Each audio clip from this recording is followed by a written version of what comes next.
Welcome to Green Ball Extra. Today I've got Scott Irvine, the National Lead Performance Analyst for Cricket Ireland. Welcome, Scott. Hi, Craig. Thanks for having me on. At time of recording this interview, you're in Bangladesh in hotel quarantine. Indeed. There's been a lot of talk in cricket circles about the challenges of bio-bubble life for players, but rarely does it get much talk about the impact on coaches and support staff in bio-bubbles. How have you found it? Yeah, I mean, obviously, the England sort of team are kind of leading the way in terms of the impact of the bio bubbles on their players. I guess it is whatever you want to make of it. I think it helps that things back home are still fairly locked down. You're almost better to be out here training and playing. Hopefully, whenever we get released from our hotel rooms in a couple of days. So yeah, I mean, I guess we're still quite fortunate that we can enjoy a socially distanced breakfast, a socially distanced dinner when we're out of the room. So in that respect, we are quite fortunate. It is just difficult spending time away from family and stuff. Locked in your hotel room for these sort of couple of days while we're quarantining. But yeah, we don't quite have it of the magnitude that some of the other nations have around the world, that's for sure. So before we get into what you do for Cricket Ireland, I mean, tell us a bit about yourself, about your own playing career. Did you get to play much these days? That should be fairly brief, I reckon. Yeah, I did play more when I was younger. Yeah, I did a little bit throughout sort of Irish age groups. I don't really get much of a chance or have much interest in playing now, to be honest. I found myself a few times on a Saturday afternoon, halfway through a 50 over game in the field, thinking, "What am I doing, standing out here on my day off?" So yeah, last summer's T20 actually worked okay for me. I played a few games, but yeah, I working in it as much as I do now. I think when I get the chance to have a day off, I tend to take it. And how did you start working for Cricket Ireland? Yeah, so I started. I think it was back in 2014. I sort of first got involved on my placement year or internship year from university from sports course.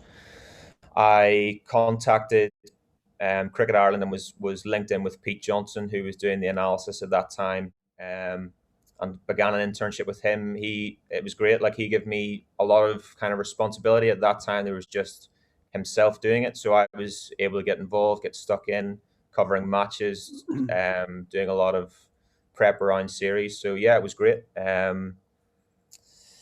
I then stayed involved whenever I went back into my final year at uni, and once I finished up, I was very lucky to get offered a full time role. So yeah, it just kind of came about good timing, good circumstance, I guess. And you follow the Ireland's men's senior team around, but also obviously from being in Bangladesh, the Wolves team as well.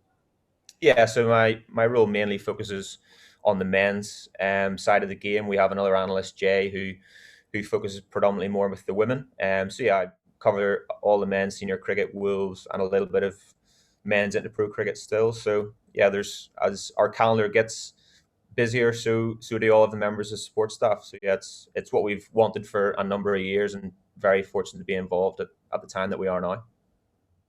Performance analyst. I mean, what actually is a performance analyst in a cricketing context? What do you do? Yeah, quite a lot of my friends ask that question very often. I guess it depends. A lot of analysts are slightly different. Some come at it more from a sort of data statistical angle. Others more sort of slip into it from more of being an assistant coach or former player. So I kind of hope I'm somewhere in between and can offer both aspects. I enjoy my stats. Yeah, bit of a sort of stats nerd at times, but also I do enjoy coaching. I love kind of that aspect of it as well. And I think if you're one without the other, you're either providing coaches and players with a load of stats with sometimes very little application or context. And at the same time, if you're somewhere at the other end of the scale, you're maybe always talking very technically without sometimes having the ability to have some stats or some data to back it up. So hopefully me being somewhere in the middle helps with that. It's a lot of preparation around our opposition teams, then the actual obviously match day coding of the game, and making that both stats and video footage available for players. And then after the matches or tours, it's a lot of review stuff. Again, a lot of video work, statistical work. And in between that, it's putting documents together for coaches, players on request. Yeah, so it's quite wide ranging. So that kind of gives a flavour of what you do on a match day. I mean, on a non-match day when you're in camp or on tour, what are you doing? Yeah, I said I like to get stuck in. I still enjoy my coaching, throwing balls, taking the mitt for some of the bowlers. Um, I guess it's less important when we're on tour and going from match to match, but we do still try and get a lot of video footage even at training, particularly in blocks when we're at home. So yeah, that's kind of more of the rule on a training day for such. Okay, and when the team's not playing or touring, and you've got, if we can call it an off season these days, is it feed up in Netflix or what are you tinkering away at?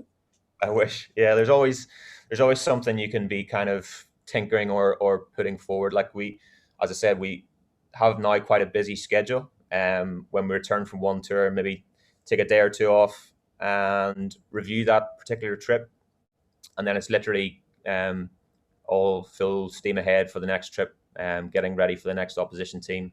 Or of course, if there's domestic cricket to be covered, then I would still quite regularly do that. So yeah, it's good. You've always got something to keep you ticking over. And you're the one scouting out the opposition, I believe, with video analysis and of opponents you got coming up. Yeah, so it's my fault when something goes wrong. That's basically what the situation is. Yeah, yeah, pretty much. There's so much information available out there now. Probably too much in a lot of instances. And I know, particularly if I was to put half of the available information in front of Graham Ford, the head coach, he would just lose him straight away. So actually, a big part of my role is there might be pages and pages or Excel spreadsheets upon Excel spreadsheets, but what is actually maybe the two or three things that I can bring to either the coaching group or the group of players that hopefully will have a positive impact on our team's chance of performing well. Sorry.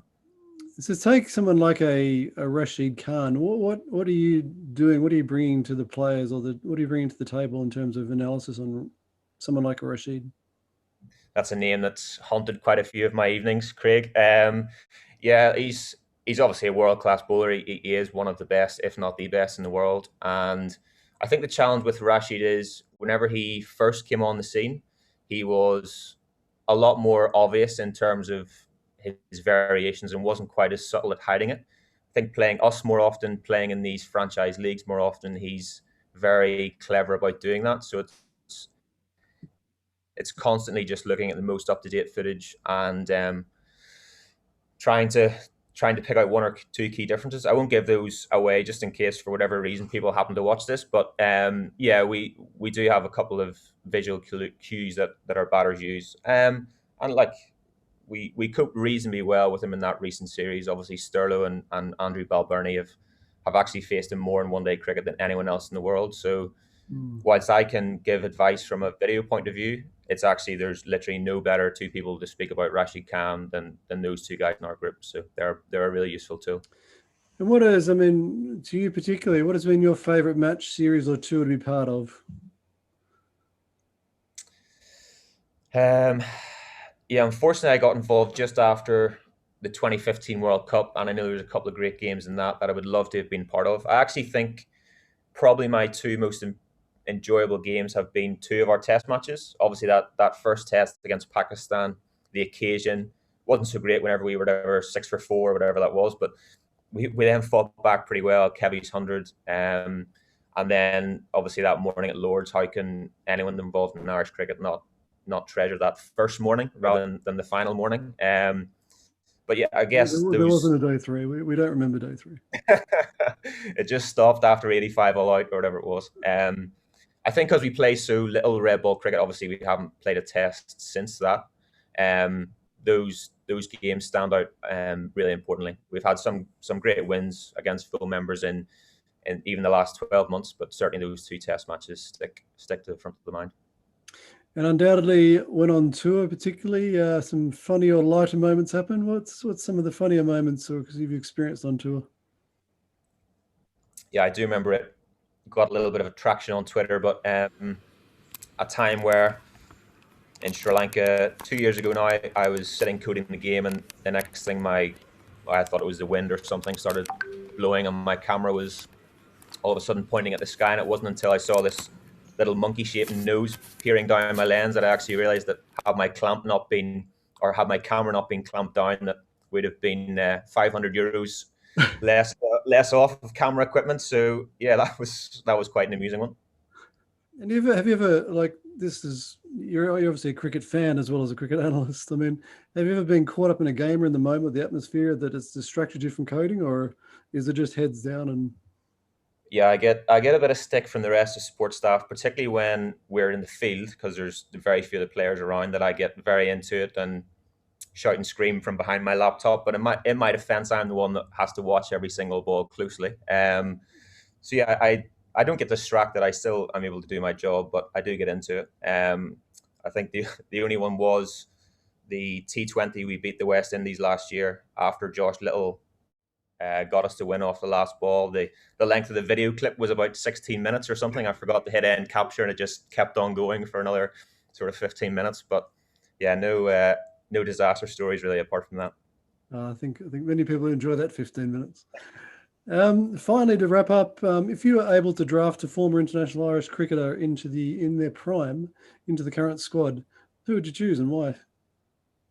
Yeah, it's important now. If there's anything going out on social media, these next few sentences do. It's most certainly a toss up between two of my former PE teachers, Kyle McCallan and Andrew White. I think, given the amount of T20 cricket we now play, it shouldn't be Whitey. I don't think we should inflict that on anyone. Um, but yeah, I would love to see Kyle. Like, he was a brilliant off spinner. He was Ireland's leading appearance holder for a long period of time, and he always give it the big talk in primary or in PE classes about the batters he dismissed, or he'd come in wearing I think it was an Andre Nail shirt he used to love. So I would definitely love to see Kyle in his prime nowadays. Still, no doubt, picking up a huge number of wickets like he did back then. Well, thank you for joining us today, Pleasure. and good luck with the tour, and go well, the Wolves. Cheers, Craig. Thanks.